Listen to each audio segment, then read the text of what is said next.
જ્યારે પાપોનો ભાર વધે, જ્યારે મનમાં અશાંતિ છવાઈ જાય, ત્યારે માત્ર એક જ શક્તિ છે જે બધું શુદ્ધ કરી શકે છે, માતા ગંગા. હિન્દુ ધર્મમાં ગંગા સપ્તમીને ખૂબ જ પવિત્ર અને દિવ્ય દિવસ માનવામાં આવે છે. આ દિવસને ગંગા જયંતી પણ કહેવામાં આવે છે, કારણ કે આ જ દિવસે માં ગંગા સ્વર્ગમાંથી ભગવાન શિવની જટામાં અવતર્યા હતા.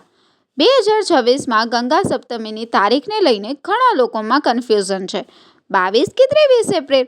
તો સાચી માહિતી મુજબ સપ્તમી તિથિ શરૂ થાય છે 22 એપ્રિલ રાત્રે 10:50 પર અને પૂર્ણ થાય છે 23 એપ્રિલ રાત્રે 8:50 પર.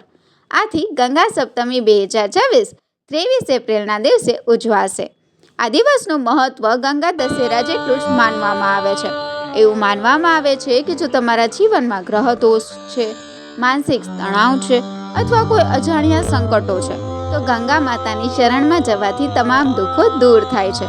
આ દિવસે કરેલું દાન અને પુણ્ય તમારા પિતૃઓને મોક્ષ અપાવે છે અને ભગવાન શિવની વિશેષ કૃપા પ્રાપ્ત થાય છે.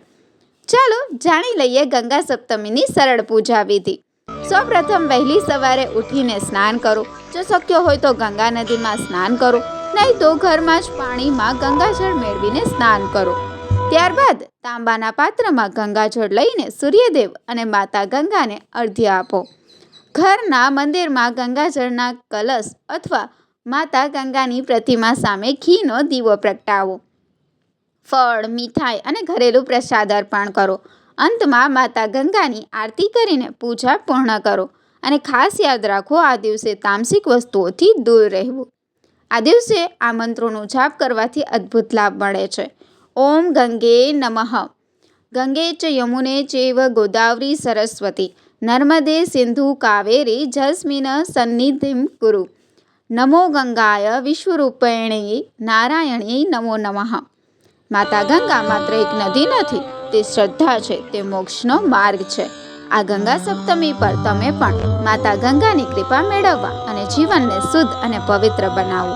જો તમને આ માહિતી ઉપયોગી લાગી હોય તો વિડીયોને લાઇક કરો અને આવા જ આધ્યાત્મિક વિડીયો માટે ચેનલને સબસ્ક્રાઈબ કરવાનું ભૂલતા નહીં. ધન્યવાદ.